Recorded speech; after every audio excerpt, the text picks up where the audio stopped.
on Boone at Haddock, and we're coming soon to Brunswick. With a total of 17 clinics in the Jacksonville region, there's sure to be one near your home or work. Call or come in today for a free screening. No physician's referral needed. CoraPhysicalTherapy.com, treating everyone right.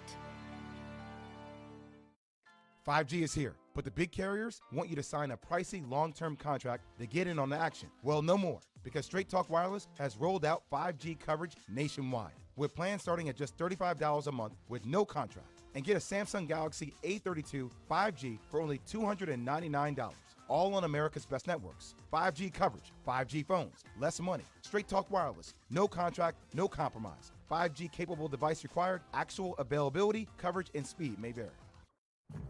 In college football, Goodyear knows a new season means new possibilities, where every Saturday is an opportunity on the road to greatness. No matter if you're out there playing your hardest or cheering the loudest from the sidelines, tailgating in the parking lot, or your favorite spot to watch the game, Goodyear knows passion is what drives us forward all the way to the playoffs. That's the road that moves us. Goodyear, more driven. Broadcasting live from the ESPN 690 Anajar and Levine studios. Anajar and Levine Accident Attorneys. Call 904-600-4000. That's 904-600-4000. ESPN 690. Jacksonville's home for ESPN Radio. WOKV Jacksonville. Listen live everywhere you go on ESPN690.com. ESPN 690, a Cox Media Group station.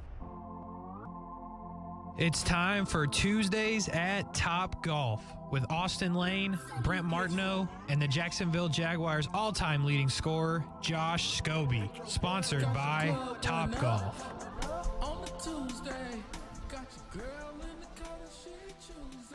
Hey, welcome back, everybody. Action Sports Jacks on ESPN 690. Brent Martineau, Austin Lane, Josh Scobee here from Topgolf in Jacksonville. And we call it Football at 5 as well, Tuesdays from Topgolf. And wow, it's like the kicking situation went away. Yeah. I mean, Jags are all right. Just out of nowhere. I have no idea why. All right. What's your take? Man. Obviously, not a good look for anyone. I'm sure you guys have talked about this ad nauseum. But yep. Whenever you're the leader of a football team, especially as polarizing as Urban is, you can't put yourself in that situation, just ever. And I understand. I mean, you're 0-4. You're going through things. You're not feeling very good. You wanted to stay back and hang out with friends and family and do your thing. But as a, head coach, I'm not even going to mention being a married man and a father, whatever. You can't put yourself in that position to where you have to explain yourself to your peers and to your team the next day or two and have people wondering what it is you're doing. Let me ask you guys this. You're a 24-year-old, second-year player, third-year player in the NFL. Your coach says that to you in a team meeting, and you've seen it all go, and he addresses it, he apologizes. Is it kind of like, okay, yeah, whatever? Just that part of it. Just say that part, you're like, you're laughing behind the closed doors. You're like, I can't believe you did that. You're mad at him. You lose respect for him. I mean, seriously, what's the reaction of a player? And not you. You guys are a little different now. You're family men. Yeah. You might not have been at that time. You're 24, 25 years old. That's the majority of the locker room. So what would be your reaction to this weekend? Me now, it might be a little bit different than when I was playing, but still at the same time, it would have been questioning why, this person who's supposed to be leading us, who's giving us these speeches about integrity and responsibility and overcoming adversity, all these little things that he preached and ran a class on at Ohio State, and then he went out and did it. I mean, we're all human. We all make mistakes, and we all deserve a second and third and fourth and fifth chance sometimes. Mm-hmm. But at the same time, your team is 0-4, and winning solves all problems. And right now they're 0-4. So whenever you make a mistake like this, it just magnifies everything and makes it that much worse. Yeah, to echo off what Josh said, I mean, the most important thing right now is that you're 0-4. And I remember when I was 24 years old, was not a family man. Shout out to the Jags Beach Bars. But, you know, Many of them. where it rubs me the wrong way in the beginning is the fact that he didn't come back with the team on the plane. Absolutely. Because that plane ride, it's not a fun one when you lose. All right? It's somber. Everybody's ticked off. Yep. Everybody's upset. You want to point the finger. But you ride that plane back together and you go through it together.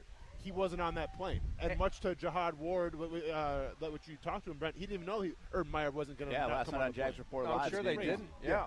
And, I mean, how many times were you on a team plane coming back where the head coach, after a loss, would walk through the aisles and chat with guys and be like, hey, man, good playing. Let's get it going tomorrow. Let's get back in the weight room, get in the film room. Let's do this. So when your head coach isn't on the plane, I mean, I'm hoping that he okayed that with Trent Baalke before and Shad Khan before. But still, that wasn't a good plan. And if they had won, fine. No problem. No problem. Yeah. If they lose the way they lost, you make another plan, and you come back to Jacksonville, and you get started. And unfortunately, he made a bad decision. Have you ever – the thing going around is it's unprecedented, right? Nobody's ever heard of it. I haven't. I've ridden on a lot of those team planes. Never heard I of think the only time – again, and I've said this before, Gus Bradley got fired in Houston, which, by the way, you could criticize the Jags for when they did it. Sure. Before we got on the bus to go to the airport, and he still flew home with the team. Like, that had to be awkward, but he still flew home with the team. Maybe there wasn't a flight available. There might not have been. It said, come on, you can come with us. Get on the Greyhound bus. Now Gus's dad, I believe, passed away when they were in London one year, did not fly with the team to attend the funeral, and then ended up going on his own to London like a day or two later. That's right. So those are the only two times I ever remember even vaguely thinking about a coach on a plane or not on a plane. But if you look at social media and everything else, players will say, I've never heard of it before. Yeah. And so does it say to the players, hey, I'm bigger than you. I'm more important than you. I can do this. Hey, Josh Allen, you could have gone to Kentucky this weekend and watched them play the Gators and beat the Gators, but you can't do that. You got to fly back to Jacksonville, then fly to Lexington. Does it kind of say that maybe in the days after, like players could be talking about that now, like, hey, that's not cool. Yeah, it's just not a good look, really. And Austin knows this. I mean, when guys get in groups in the locker room, between meetings, between practice, after practice, whatever, you just start talking about things, and rumors start flying, and you say random things, and it's just not good. You would rather have positive things to talk about and say, yeah, Coach walked through, and he came and patted me on the back and said, hey, that was a great play you made on third down. Let's keep that going, work on that. But the fact that he wasn't there, it just adds to it and makes it more negative.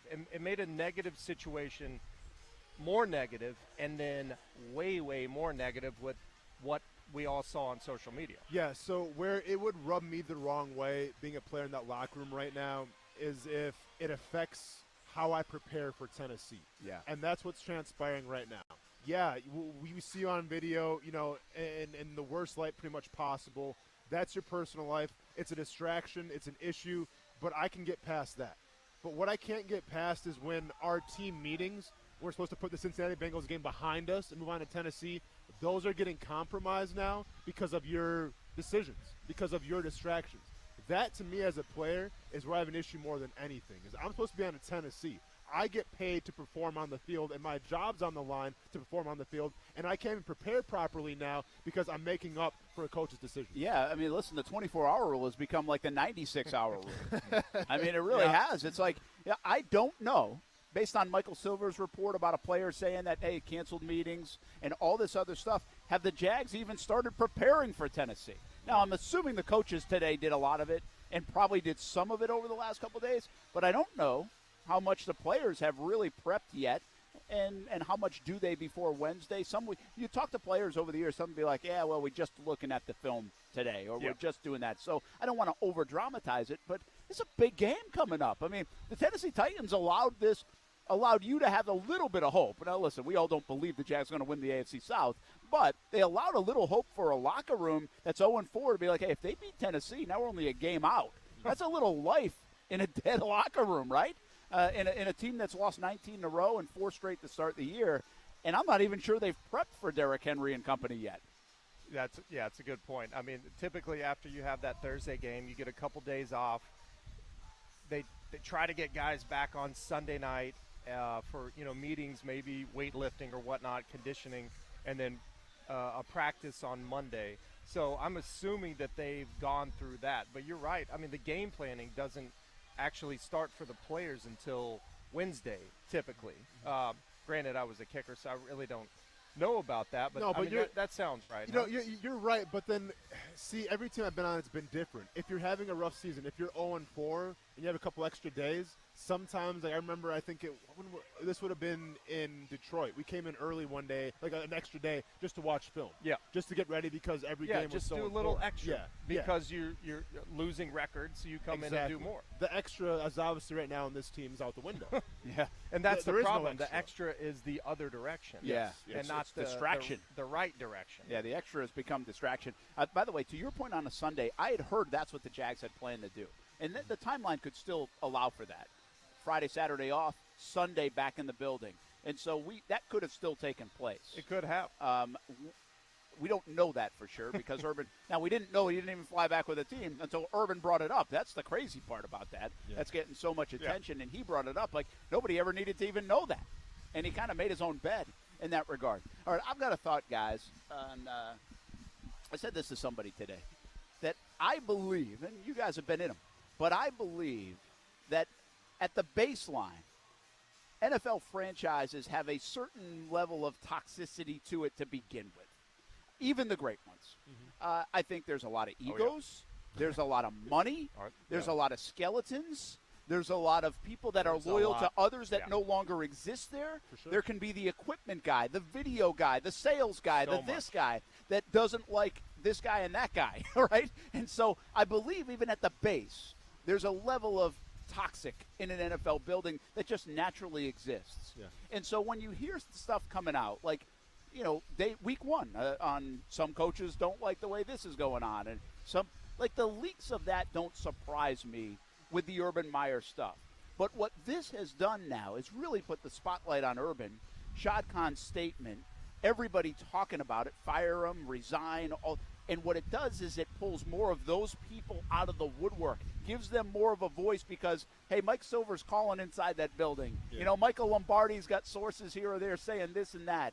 People that are no longer with the franchise would like to see this fail. Like, I believe that exists. No, absolutely. And a lot of people in this situation want to see Urban fail, in my estimation, because he's not an NFL guy. Mm-hmm. And he's Urban.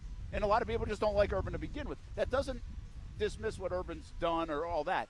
But I'm just telling you, I believe there's a level of toxicity already that exists. What overcomes that is New England winning for 20 years, right? That or does help. People doing that. And when you lose, it brings it more to the surface and the surface. So I don't know if any of the stuff that we're hearing now over the last 24, 36 hours is that unusual, but you're going to hear it when this kind of garbage happens. It happens more than you think. The problem is, or the good thing is for NFL teams is they have really good PR people. Yeah. So they can just sweep it under the rug and you never hear about it. For sure. Because, this stuff happens all the time, but not necessarily with a head coach. It happens with players all the time, and they can find a way to get away from it.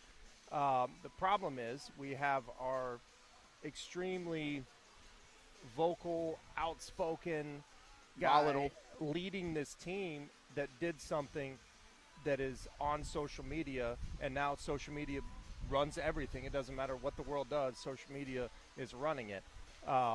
And he's put himself in a light that sheds a horrible negative light on the team, and it's not helping at all. So I think one of the biggest misconceptions of an NFL locker room is, like, people will watch, like, the movie, like, Remember the Titans, right? And, like, how they all came together at the end, and they're so tight-knit, and they're a family, and it's that Disney moment. And people think, well, I guess every Super Bowl winning team has that kind of chemistry.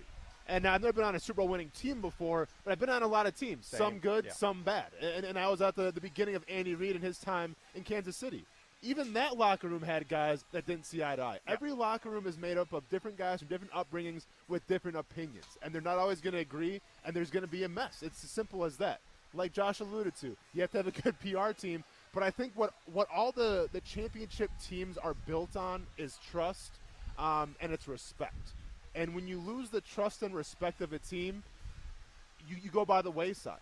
I'm reminded back in 2014, I'm on the Chicago Bears. That year during training camp, they were expected to be a damn good team. You had Jay Cutler, you had Alshon Jeffrey, Matt Forte, Martellus Bennett, Brandon Marshall. Like, this team was supposed to be – you had a defense that was playing at a very high level as well. One incident between Martellus Bennett at the time, a rookie named Kyle Fuller at the cornerback position. Right. One incident where Martellus Bennett gets in a fight with Kyle Fuller, and our head coach, Mark Trestman, sends Martellus Bennett home for the rest of the training camp. And since that move, the locker room was divided because the veterans were like, well, you got to keep him on the team. He's one of our captains. He's a locker room guy. Like, we need him here. And the rookies were like, he's trying to kill us. Like, what is this guy doing? And there was a divide in that locker room. Well, I get let go a couple weeks later, but I come back for the last game of the season. I got brought back on the team, and I saw how that locker room was divided. And I saw how that one instance of Mark Trestman sending somebody home on his decision, didn't ask anybody else, sent Martellus Bennett home, ruined that entire season. I think they won 4 or 5 games that year. Completely underachieved. Mark Trestman got fired over one decision. That's losing trust. That's losing faith in somebody. You hear those kind of words being echoed right now in this locker room as well. Well, yeah, and there's some stories of that stuff. And, again, I guess my point is you always hear stuff, even in good locker rooms. Whether it's good true teams. or not. Yes. Mm-hmm. But the bottom line is we kind of knew when this was a tough camp, this +2 mentality, college-style things that are a little different for the normal NFL coach, NFL building, NFL players like veterans, that if it didn't go well early, you wondered if it could spiral out of control. And so now I think we're at that point. We are at this crossroads here in Jacksonville that if, like, I really feel like right now, sitting here on a Tuesday, Josh, you know me, I'm a positive guy. I think they're going to get the doors blown off them on Sunday. Like, I really just feel right like, and if that happens, I think it's over. Like, I don't know if it's over, meaning Urban's done on Monday. I'm saying it's over for this 2021 team to have any really a semblance of what we've seen so far, which is week 1 to 4, some improvement.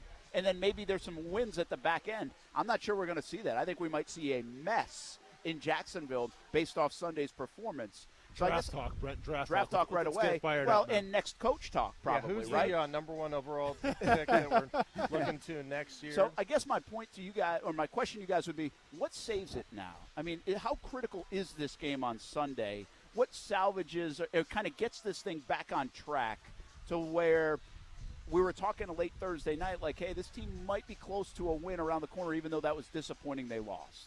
I think it's not necessarily the result in terms of wins and losses.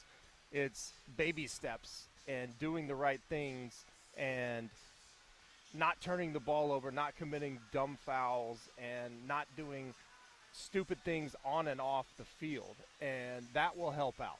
That will. The wins will come. They will. I mean, it's if they stay on this track. Correct. Right. If they stay on that track. If they continue to, spiral down, then they're not going to win a game. And I mean, right now, if you look at the schedule, it's set up to where it's going to be tough for them to win a game. It's hard to find a win, but the Jets just beat the Titans, right? Well, true. So that's the way the NFL works. Thanks, Jets. We really appreciate that. So now Titans are focused, primed for us. Derrick Henry will run for 400 yards. But, yeah, it's little things like that you need to improve on to help build the trust back, or if Urban can do that in the next few weeks. But I'm telling you, literally one win will help it. Because after the game, you come in and you're like, oh, all right, that wasn't a big deal. Yeah, but when you lose, this is for everybody. That's why. For sure. See you Wednesday. You get the see you Wednesday. But it takes little things to help make something bigger. And if they lose, it's just going to exponentially make it worse. So from the national narrative, the Jaguars need to win this game against Tennessee. Simple as that. Yes. Because if they don't, the conversation's going to be, well, they're distracted. Fire Urban. Correct. From where I sit, and I think from where that team sits, yes, that team wants to win. Duh, that's why you're in the NFL. But if they can keep on improving, because these past 3 games, we've seen improvement. Now, the last half of the Bengals game, say what you want, but I think overall, the overall product, we saw improvement. So that's 3 games in a row you've seen improvement. If you come out against Tennessee and you look like you did against Houston, well, now – and like you said, Brent, like teams have good games, bad games. I get that. You cannot afford to have a bad game. No, this one can't be You bad. can't have a really poor half. No. You have to put everything together, and it has to be a good product, because if it's not, there is so much stacked against you right now in terms of ammo that we can throw at you. You have to perform well. Yeah. They'll just say, that's why. Yeah. That's why. Exactly. That's why. We're on the same page. I think how this game looks, not necessarily the W, although I agree with you on the national front. The W probably does matter. Monday morning they're still talking about firing Urban Meyer, or should he resign, and all that. But I do think internally in that building, and that's really what's most important, is how this game looks is crucial. This is – I don't know. We might be talking about Urban Meyer resigning on Monday if it looks so bad. I mean, I don't know that. I have no idea. But could we be – could you get a situation where it looks so bad Sunday where he feels like he lost the team and he's like, this ain't going to work. Yeah. This isn't going to work. I'm done. For sure. I mean, could you – as you ask yourself that on a Sunday into Monday, I can see that. Like, I think that is actually a possibility. At home. Not predicting it. With the fans booing. Yeah. And I could see him just being like, I'm done. I'm done. No, I don't need the money. I can I'm out of absolutely here. see that. And so that's how big this game is Sunday as I sit here on a Tuesday. I could change my mind by Friday, but I don't think I'm going to. I think this is a massive game against the Titans on how it looks. Not the scoreboard, how it says, but how it looks. Absolutely. With his track record, too, and bailing on random things, or, Florida, Ohio State, for, reasons like that. This is just another reason, and it could happen. But Josh, see, this is different though to me, because you're bailing. Like, yeah, you bailed. You can say that all you want, but at the time when you left, they were at a pretty good spot. This team right now is not at a good spot. So essentially, you're trying to build a house. You're still at the foundation. Now you just want to walk away from it. Well, or at least, at the very least, you could argue Florida wasn't in a great spot, but they had done things, right? Sure. One national title. You'd already left your mark on them in a positive way. Yes. You've done nothing here. Yes. Haven't even won a football game. Yeah. And we talked about this earlier, Josh, and you go back and listen on our podcast, Action Sports Jags, on ESPN 690. I believe these coming days, weeks, months are a huge legacy play for Urban Meyer. How he is viewed until the end of time and well after his time will be determined over these next, whether he pulls this organization out of the mud and rallies behind what's going on and fights back on what's going on and kind of has that competitive spirit about it, or he just says, I'm out of here. And if he says, I'm out of here, he is done. And there's already a 50-50 split on Meyer. Nationally or across whatever. Even before this season, it was probably less than that. And there would be a 95-5 split. Absolutely. It would be done. And so that's what's at stake, in my opinion, on the next whatever that happens over these next few months with Urban Meyer. Let's take a break. We are live at Topgolf here in Jacksonville until 6 o'clock. Before we do that, actually, let's get Captain Rick on the line, Florida Sportsman Fishing Report. Captain Rick, what's happening? You just hold on 1 minute, Brent Martineau. A week ago, Dan Mullen was the best play caller in the SEC, and all we could talk about was how much the Jaguars have improved. Now it's a week later, and Dan's lost to Kentucky twice in the last 4 years. I don't see any progress, and we're talking about Urban Meyer leaving. It's a blocked field goal for the Gators, and it's a grubbing up Urban Meyer on a video, and now they're both in trouble. It's crazy. Yeah. That's a crazy world we live in, but I would say, hey, Captain Rick, I'd rather say we'd rather be Dan Mullen than Urban Meyer this week. Yes, I can't believe either one of them are in trouble. But let's talk a little fishing. Good day today. No trolling boats. It was pretty rough out at the ledge. Really running hard. Robert Simon reported an excellent catch of triggerfish, a 40-pound grouper. That's a big one, by the way. Plenty of amberjack and lots of vermilion snapper. So bottom fishing really very good despite rough conditions. Inshore, we were looking for a real high flood tide this morning that would get the reds tailing in the grass. It did not happen. It didn't get quite high enough, the guides reported. But tomorrow morning we get the same situation, and we've had more east wind today than we had yesterday, which should push in more water. I may want to call in sick tomorrow morning and be waiting in the grass. I think the reds will be showing themselves. The next few days, it looks like the ocean's going to be pretty rough. I don't see it backing up. Maybe even for a week, it may stay rough that long. But one thing you can count on, we'll be back to report on it tomorrow afternoon, live, brought to you by Workman's Quick Fix Plumbing and CSS Landscaping. All right, thanks, Captain Rick. Have a good night, man. Thank you, boys. All right, well, we appreciate it each and every day. Action Sports Jacks on ESPN 690. You usually learn something on the fishing report. I love it, man. Absolutely. I learned Those something. reds are coming in, Brent. I told you. I like to fish, so I love it. 7 a.m. until 9 a.m. on Saturday mornings as well with Captain Rick and company on ESPN 690. Don't forget we have a wild card game between the Red Sox and Yankees tonight, 8 o'clock on ESPN 690 as well. But we're not going anywhere. Football at 5 and Tuesdays at Topgolf continue right after this with Josh Scobee, Austin Lane, Brent Martineau, Casey Kurtz. Maybe we'll get away from this Urban Meyer topic at least for a moment. Oh, good luck. Yeah, we'll be back on ESPN 690.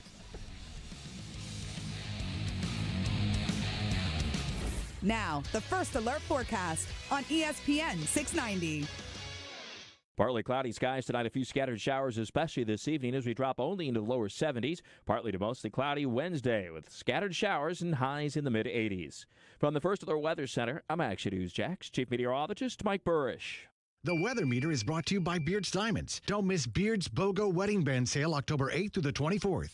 I love football, and I love chicken wings. Hey, everybody, this is Brent Martineau. We are a lot alike, right? You love football, and you love wings. Let's win the week with Extreme Wings Sports Grill. 4 locations in Jacksonville, Atlantic Boulevard, Ocean Way, 210 in St. Johns County, and the new location on Roosevelt Boulevard near NAS Jacks, serving up the freshest, never frozen, world-famous extreme hot wings to Jacksonville since 1999. We like football. We like wings. We love a good deal. To celebrate the grand opening of the Extreme Wings Roosevelt location, get 6 wings, french fries, and a drink for just $12.99 at the Roosevelt location. 6 wings, french fries, and a drink, just $12.99. Active military gets special discounts. Jalapeno ranch, Caribbean jerk, spicy blue cheese, lemon pepper. So many flavors to choose from. And, of course, they can make them extreme if you want. Plenty of space at Extreme Wing Sports Grill locations. If you're looking for a place for the entire team, try Extreme Wing Sports Grill.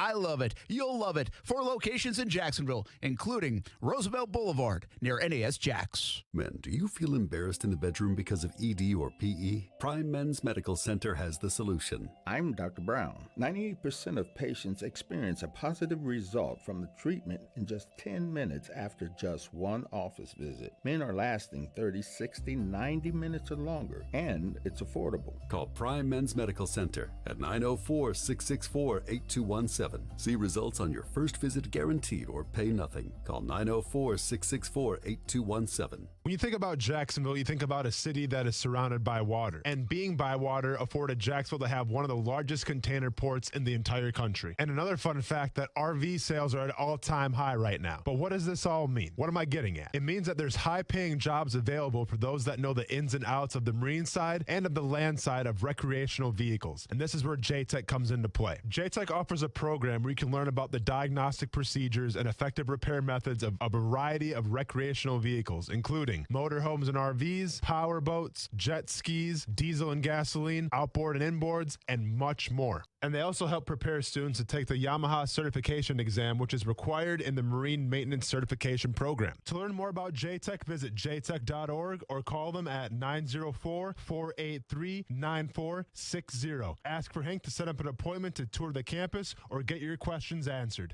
That's 904-483-9460 or visit jtech.org.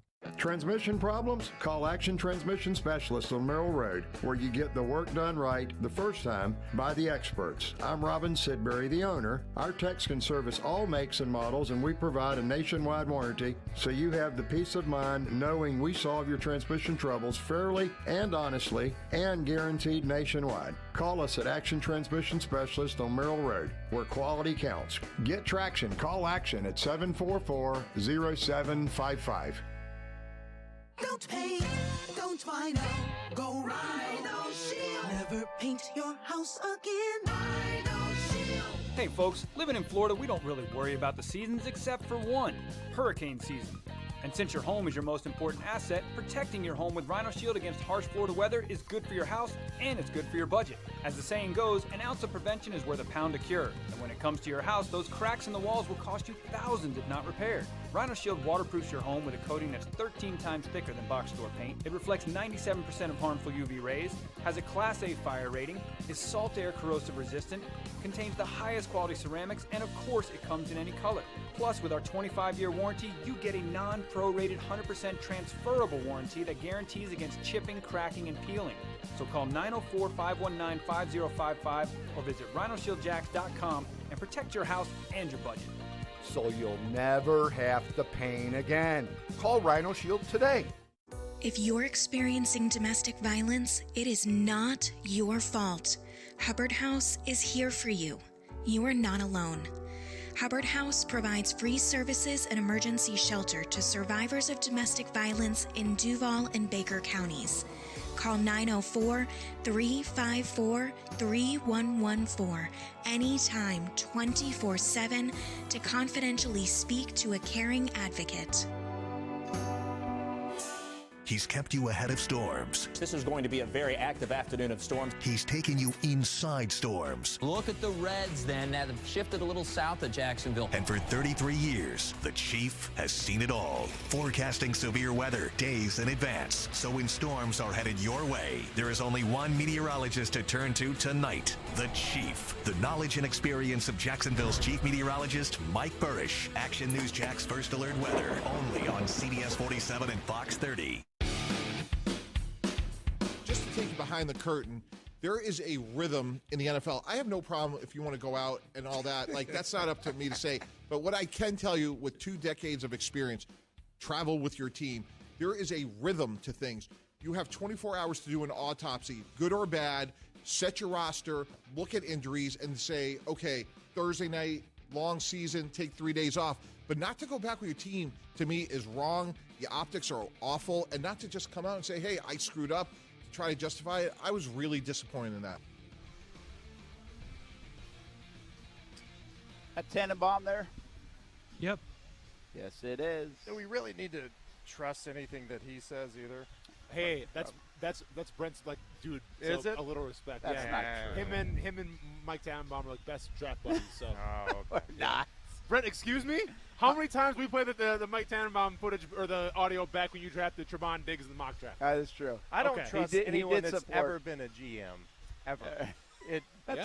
Yeah. It's a great. What about the guy that drafted you? Still don't trust him. Okay, I got you. But I do like him. Hey, what's up, Gene? No, he didn't draft No, me. I'm saying for me. Oh, yeah. I trust him. Don't trust him. Oh, okay. Yeah. What's up, Gene? Yeah. Hope you're doing well. He's teaching a class. Thanks for the somewhere opportunity, in dude. Tennessee. Thanks for the Hey, by the opportunity. way, how good was it to see Justin Blackmon out in Oklahoma State? Did you see that? Yeah, I did. Yeah. And I'm not a guy that looks into pictures and says, "Oh, he looks good. He looks good." I don't know. I don't know what's going on with Yeah, this. it's But kinda the hard to fact that tell. he was back in Stillwater, this is a guy that I've always. This is the player. I say this all the time. This is the player in this kind of world and business that I look at and say, "Wow, man, addiction is something." Because it was hardcore when he was here, like hardcore. And just the fact that I always look at it, like, I don't know why Telvin left, all the details of why Telvin left, and he left a lot of money on the table. But the talent and the money left on the table by Justin Blackmon shows you just how much of addiction can really ruin you. Yeah. And if he has made it back to the point where he's living a functional life and he's better, and some of those demons are gone, man, I really wish and hope for that more than anything on the football field. And I know football fans want the football stuff, but this is the one guy in my career that I look at and I'm like, gosh, I hope he beats that. And he was still so young, and he's got good family around him. And so maybe that's a good sign for Justin Blackmon that he's turned his life around a little bit. I don't know if that tells the whole story, but it was good to see him out there is my point. Yeah, I was happy to see that picture, and obviously look at it and wonder a lot of things. But, I mean, he off the field just had his issues, had his struggles, but genuinely a nice guy. Yes, like, a good guy. Very nice guy. For sure. And the most talented receiver I've ever seen in practice and in games as a teammate. I mean, just other than Jimmy Smith, but like this guy would make plays in practice that you're like, oh my gosh. And Like, you could see the talent. And it's just amazing that, someone was suffering from that kind of addiction and he would was still able to put that all together on the field and be you just wonder one hell of a receiver. Yeah. I mean, it's the ultimate question of what could have been, and that's never a fun conversation to have from a teammate's perspective, but obviously his perspective as well. But like you said, Brent, I mean, if he's out around people, he's out in the public eye, I feel like that's a good thing. Yeah, he was always kind of an introvert in terms of that. Yeah. And I think that's why he resorted to what he did to be a little more extroverted. But it's good to see him back in public and doing what he's doing, and wish him the best. And he was drafted in 2012 now, and this is a guy that I saw what you saw on the field. You saw it closer and more, but I saw a guy that this guy was going to be really good. There was some debate of how good he was. There wasn't a debate for me. I thought this guy was special. Now, I mean, I hadn't seen a guy on that field. Now, I didn't get to see Jimmy Smith up close. But since I had come to Jacksonville, I was like, this guy is talented, man, and he is a game changer. And what he would do, like the stories I heard, even showing up to meetings and all this stuff, even with all this stuff going on, he hit it very well at times and was still functioning, like at a very high level, or at least at a football level. No, for sure. And it helped that he had hands that were the size of like a first baseman's mitt. He played bigger and faster than he actually was, because he was about 6'1" and 210, but his hands were twice the size of mine. Wow. I shook his hand one time. He grabbed my elbow. I was like, "What just happened? Like, we're the same size. What's going on?" Man, Brent Martineau, former Jags kicker Josh Scobee, of course, former Jags defensive end Austin Lane, here at Topgolf. Tuesdays at Topgolf, here until 6 o'clock. So hopefully that's a good sign for Justin Blackman to come, no doubt. Hey, Casey, you got some interviews to play for us. Yeah. Remember the gator? Did you see the gator in the trash can? The gator in the trash Yeah, can? did you see that video? It sounds like Austin? Oh, yeah, I mean, of you do a course. morning show. You better see it. Yeah, I did see it. I mean, that's yes. probably like an hour conversation on the Gator morning in the show. trash We did discuss it a little bit, yes. Did you see that on Twitter, the guy that caught the gator in the trash can? I did not. Wow, I'm going to have to show it Sounds to you. like a metaphor for something I'm University of going to Florida. tell you now, Josh, with all due respect to you, when Brent Martineau is showing you viral videos, you might have an issue. That's a good point. Yeah. You might have an issue. So, I was busy Casey, this set weekend. this up. Yeah, so the situation is this. Our guy, who we don't know his name, unfortunately, our guy had a gator in his driveway, and he needed to get it out of his driveway. This is not a good idea. Yeah, it's really not. So he decided, I'm going to use a trash can. Uh-huh. And he has wrangled the gator in the trash can and miraculously gets it in there, does not get bit by the gator. But now the story comes out about it, and we find out more about this guy who, it turns out, is from Philadelphia. Okay. And Philadelphia, as we know, have some great sports fans, and they've never been known to let a shot at a certain player get past them. Let me be honest. I didn't think my father instincts kicked in, because my daughter is a risk taker. She got a bike. We're from Philadelphia, so we don't have alligators. So she tried to hit the tail with the, with the bike, with the alligator and all that. So I just jumped into action, and I said, you know what? I'm not going to be Ben Simmons. I'm going to go capture this basket. I mean, the best part about that video is the fact that he recycled. I mean, honest. Hey, can't do that in Jackson anymore, can we? What are we supposed to do now with our gators? There's a drop-off site for that gator. You just got to pick him up. You got to take him to the drop-off. Put him in the back of the truck and just let's go. All right, Thanks a lot. so that was the guy who caught the gator. And, Casey, what else did you find today? Well, the question is, our Philly guy, does that rival the all-time Philly interview moment, which was this? I ran to the back door, see if it was open, and it was. I ran upstairs, but then I was greeted with smoke. I ran back downstairs. By that time, the ladder truck was pulling up, and ironically, one of my old coworkers took the ladder off the truck, raised it up, and was assisting people down. My man just started throwing babies out the window. And we was catching them, unlike Aguilar and his mishaps. I like to put that out there. Never let a shot go by. That is, it's brutal. That is all. I mean, with all due respect to the gator one, the Nelson Aguilar comment, because this is right after this guy was catching babies. This was. I mean, from a burning building. How are you even thinking about that? That's what I'm saying. And you felt the need with comedic timing to absolutely hit a grand slam against Nelson Aguilar? There's no way. Oh. I mean, I don't know if that was a Tuesday morning after a Monday game and he lost his fantasy game, whatever it was. I don't remember the timing of it. Philly fans are ruthless. Hey, What's the Little League world look like for you these days? We got a game here in 35 minutes. Are you coaching? Are you Coach Scobee? I am. I'm like assistant to the assistant to the assistant. So so you're the team mom. I'm the one in charge of snacks. Yeah, and juice man. boxes. Rice Krispie treats. Let's So, go. yeah. But whenever we decided to do this on Tuesday nights, I told them that I'm going to be late. So they didn't bring my shirt last game, so I did not have a team shirt. I was the only coach without a team shirt. I showed up like a golfer. So, I mean, what are you going to do? Yeah, but it's going well. They're having fun. Here's the thing about it, okay? You guys, Austin always gets these looks, right? You were in town for a long time. Of course he gets 6'6". the looks. Yeah.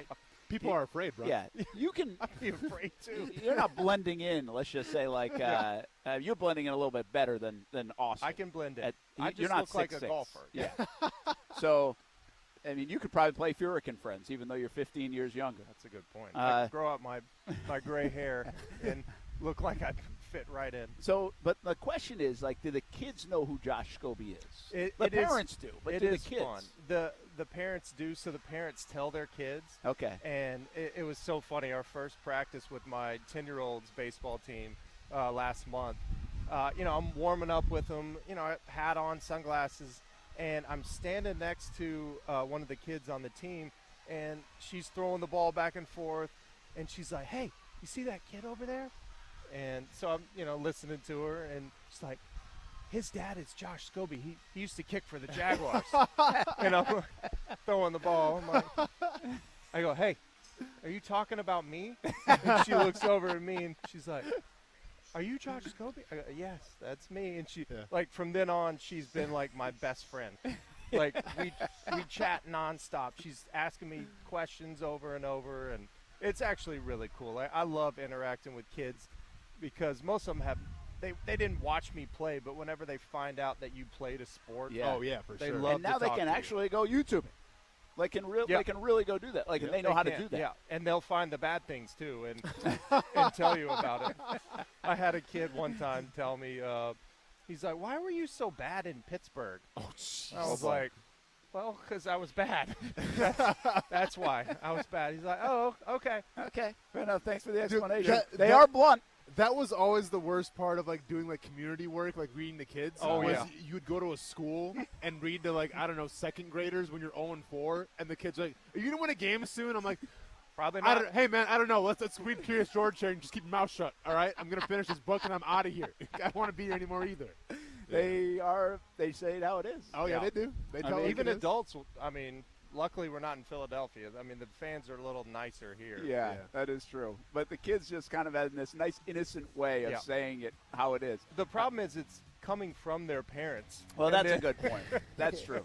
Although I always tell you this story. I've told Josh's story before. There's a couple like Ty when he's little. Like I'm talking like 6 years old. And we had done like a Meals on Wheels thing. Oh yeah. And there was a banquet after, and Ty's with me, and Steph's there too. It's at St. John's Town Center, and there's a restaurant over there. And we're going in. I was like, "Ty, you want to come in and meet Josh Scobee?" He's like, "No."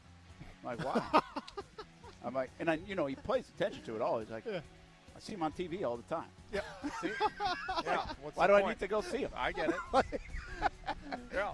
Damn. By the way, I also learned this week. Speaking of Little League softball, Kaylee was playing, and a coach was calling pitches, and the ump went over and said, "You have to turn your hat on forwards." He had his hat on backwards in the dugout calling pitches, and they made him turn the hat on the right way. It was a rule that you can't wear your hat backwards as a coach in softball. See? Did not know. That's like Mike Ditka coming in the Bears team meeting saying, "Hey, Jay Cutler, turn your hat around." And Jay Cutler didn't do it, though. Well, this guy, he got told on Saturday, and he got told on Sunday. By the way, might add to your cult status. I told you, Brent.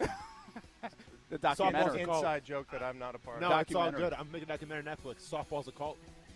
Oh, it's absolutely a cult. See? Josh, are you on board? I get it. All right. It's fully I found a cult. producer. I found a producer. Let's do this. We'll be back. Action Sports Jags on ESPN 690. Tuesdays at Topgolf. Josh Scobee, Austin Lane, Brett Martin. We'll be right back. Today Today, I took someone to their first job. Today, I helped someone get to a medical appointment. Today, I helped someone see their loved ones. Today, I took someone to see a concert. JTA bus operators are professional, trained, courteous, and proud. Become a driver of change. JTA is now hiring bus operators and is offering $10,000 to $15,000 hiring bonuses. On-the-job training provided. CDL training available. To apply, log on to go.jtafla.com/drive or call 904-630-3100. That's 630-3100 to become a driver of change. If you're like me, you come home from work and walk through a messy garage hurdling shoes and bats and bikes. Well, get the easy garage solution that I got. It's called Easy Garage Solutions. One-of-a-kind monkey bar technology that will last a lifetime. Hang the bikes and the lawn equipment. Easy Garage Solutions. Shelving and overhead storage for boxes and bins. Easy Garage Solutions. Cabinets and flooring available too. Easy Garage Solutions. Find them at easygaragesolutions.com. Easy Garage Solutions. It's that easy. For the ones who are always in the know. Delivery confirmed. For the ones who keep things running. For the innovators and the problem solvers. Grainger offers supplies and solutions for every industry, experienced staff at local branches, and free access to experts to help answer your toughest questions. So whatever challenge you face, we have the knowledge and products to help. Call, click Grainger.com, or just stop by. Grainger, for the ones who get it done. Are you bored from being bored? Then put a little excitement in your life in a great pre-owned from Arlington Toyota. Our friends over at Arlington have over 400 used available. 400! All makes and models. Plus, you get 30 days to love your purchase or exchange it. And if your Beacon score is from 450 to 850, almost everyone is approved. I'm excited. Are you excited? Then shop in person and online at arlingtontoyota.com today. Visit arlingtontoyota.com/September for full details. For 50 years, Taylor has been a leader in caring for the elderly. Providing quality, compassionate care has always been our mission. At Taylor Care Center and Taylor Manor, our recipe for success has always been our exceptional team. They work tirelessly to ensure that your family member gets the best care possible. When residents were not able to spend time with you and your family, our team stepped up to celebrate birthdays, anniversaries, and special occasions. Our dedicated staff is among the best in the business. Taylor Residents, providing safe, compassionate care every day. See, boss, look at all these great masks, and they got them marked down for their after Halloween sale. These make great disguises for breaking into houses. Oh, yeah. It's perfectly normal for a big guy in a Spider-Man mask to be lurking around the neighborhood. I wouldn't be lurking. Whatever. Just make sure you don't go near any Safe Touch houses. Those things aren't safe for us crooks. Hey, before I forget, that house we've been casing, when are those folks going out of town again? Black Friday. And since they don't have Safe Touch security, we don't have to worry. Yeah, no Safe Touch means no two-way communicator or crash and smash technology, no video monitoring. And no headaches for me. Here, look. What do you think of my new mask? It's definitely an improvement. Thanks. You find another house without Safe Touch and the mask is on me. Consider it done. Crooks know to stay away from Safe Touch houses. Hi, I'm Lester Jackson, president of Safe Touch Security Systems. No one beats our technology or our price. Call Safe Touch today at 888-723-8682 or go to safetouch.com. State license number EF233. Transmission problems? Call Action Transmission Specialists on Merrill Road, where you get the work done right the first time by the experts. I'm Robin Sidbury, the owner. Our techs can service all makes and models, and we provide a nationwide warranty, so you have the peace of mind knowing we solve your transmission troubles fairly and honestly and guaranteed nationwide. Call us at Action Transmission Specialist on Merrill Road, where quality counts. Get traction. Call Action at 744-0755. G.J. and Max. It's not just as easy as saying Mac Jones is way better than Cam Newton. I think Mac Jones has a chance to be better than Cam Newton. I still think Cam would have been the starter. G.J. and Max. Weekday morning starting at 6 Eastern on ESPN Radio and on ESPN2.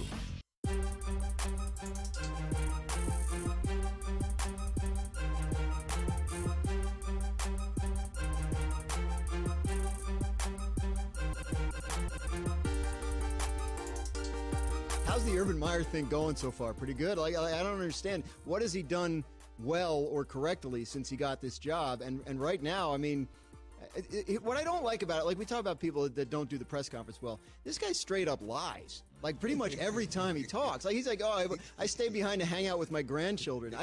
Were they the ones holding the camera? I didn't see them in the video, so I don't understand exactly where he's coming from on that. He strikes me as the kind of guy who feels like he can do anything he wants and not explain himself, and I just don't think, being in the NFL, that's the case.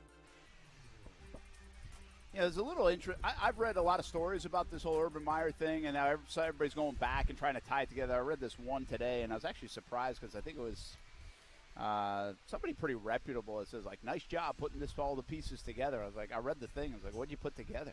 Basically, the big thing was the grandkids. He's like, I went back to be with the grandkids, blah, blah, blah. I think they totally took that out of context. Like, if you listen to the news conference, the way I took it out, and by the way, this doesn't make everything right, but just if you're going to get stuck on the grandkids, I was going to eat on Saturday night. He basically said he stayed behind on Thursday to go see the grandkids. He didn't say I don't think he said he was going to go out to dinner on Saturday night, and here's my agenda with the grandkids. But everybody's kind of taken that, or not everybody, some have taken that part and run. Listen, there might be some half-truths in all of the answers from Urban Meyer. I just thought that if you're getting stuck on the grandkids part, I thought the context was pretty simplistic of this is why I stayed up here. I was in Cincinnati. I'm going to go see the grandkids a little bit since we had Friday, Saturday off. I thought that was more the conversation. And that's fine if that's you fly back up there Friday. Yeah. Why don't you just take that private jet back up there or catch a Southwest flight and come back up? But I mean, like I said, winning solves all problems, and when you're 0-4, this looks a whole lot worse. Were there some teams that you guys played that you just hated to play? Like the Titans appear to be that team. Like Houston, the Jags haven't had a ton of success, but I don't really think there's always this mantra of hating to play them. Indianapolis, for some reason, this franchise, yourself included, loves to play the Indianapolis Colts, and even when you're bad, good things seem to happen against the Colts, which is weird, but it has. That's been the trend, at least since I've been here. Tennessee, I mean, if you go all the way back to 99, like people ask you what's the curse of the organization, I would say it's 99, right? You lose in 3 years to the Titans. I mean, that's how curses are kind of born. And Tennessee continues to be that thorn, from Jeff Fisher to now Derrick Henry, and just don't seem to like to play this team, primetime, anytime. And they've gotten some wins against the Titans. But do you remember that? Like a team, whether you were playing Kansas City, Chicago, anywhere? Yeah, so for me, with my time in Jacksonville, I never really felt the pressure, the stress to play the Tennessee Titans because they had Chris Johnson. You know what they were going to do. Oh, yeah. Quarterbacks didn't, you weren't really afraid of their quarterback at the time. But the Houston Texans were the team that, at least on a defensive side of the ball, we hated going against because you had a quarterback in Matt Schaub that nobody really took seriously, but he was good at the time. They had a running back in Arian Foster who was like, where did this guy come from? Undrafted from Tennessee. Never heard of the guy. He's doing poetry stuff at halftime, and he's running for 200 yards against you on defense. Catching screen passes and rolling 20 yards. And then he's writing poems. Like, it's insane. The guy's super talented. Props to him. And you had Andre Johnson. What he's doing now? Talking about how the world is flat. Yeah. That's what he's something doing. like that. Yeah. And then you had a guy in Andre Johnson who's one of the most underrated wide receivers, in my opinion, of all time because he wasn't this diva. He didn't have an ego. He just went about his business and played at a very high level. And you had a team that was properly coached. They were sound. It was a solid team year in and year out for the Houston Texans, I felt like. Yeah, I agree with Austin. Like, every time we played against Houston, I mean, as a kicker, it doesn't matter who you're playing against, but like it's typically about individual matchups. Like if he's going against a really good offensive tackle, but for me, I hated playing against Houston. I don't know why. It's like they always had our number, and now it seems like that has gotten shifted over to Tennessee. And it does help that you have a 400-pound running back that still runs a 4.4 and has at least 1,000 yards in his career against the Jaguars. So, I would say definitely Houston when I was playing because they were a thorn. They were just like this little thorn. And it's so ironic because we're in the division with Peyton Manning and the Indianapolis Colts. Yeah. But when you're sitting next to the Colt killer right here, like you're worried about Peyton Manning, but we always matched up well with them. Yeah, the style of ball, for whatever reason, seems to match up well. You could always run against Indianapolis. Their defense wasn't great, and so you had Mojo or Fred Taylor, and you could always get yards in the ground game, keep it away from Peyton a little bit. And Peyton's not mobile from a defensive standpoint, so you're like, okay, well, at least I think I can get to him. He's not going to run away from me. Matt Schaub wasn't that mobile either. Yeah, good point. But the crazy thing is the fans obviously would unequivocally say the Titans. Sure. Yeah, you know? absolutely. But speaking of fans, the Houston fans were horrible. The worst fans in the NFL, and there's not even a close in terms second. of what they said? Oh, my gosh. Like, really? Horrible. I mean, as a kicker, you hear everything because you're right next to them warming up, and they were terrible. Wow. I'm from Texas, so that says a lot. Hey, by the way, would you have kicked if you were the Patriots the other night, 56-yarder for Folk? Oh, yeah, absolutely. Yeah? Yeah. It was a good kick, too. He just kind of he tugged just it a bit. barely missed it. But, yes, I would have kicked. You would have, even in that. You didn't think the rain would affect it? You still got to give yourself a chance. It's 50-50 maybe. So I think, yes, I would have. Told you, Brent. Go coach up the Little Leaguers, man. That's the goal. Hopefully we win. We're 1-0 right now. Maybe we'll talk more about Josh Lambo again next week. No, we're good. Is Josh Lambo still on the team next week? Yes. Yes. I think so, too. All right. I mean, that's the least of his It team's sure worries is, right yeah. now. Who cares? Yeah. I don't know. Urban might want Josh to miss kick Bring just in to take 10 it away from kickers. the attention away from have 10 roster spots for kickers. I don't care at this point. Yeah. All right, we'll see what happens tomorrow. We'll see you on TV tonight, CBS 47 and Fox 30. Thanks to Josh Scobee, Austin Lane, Casey Kurtz. I'm Brent Martineau. Tuesdays at Topgolf. We'll see you next week as well.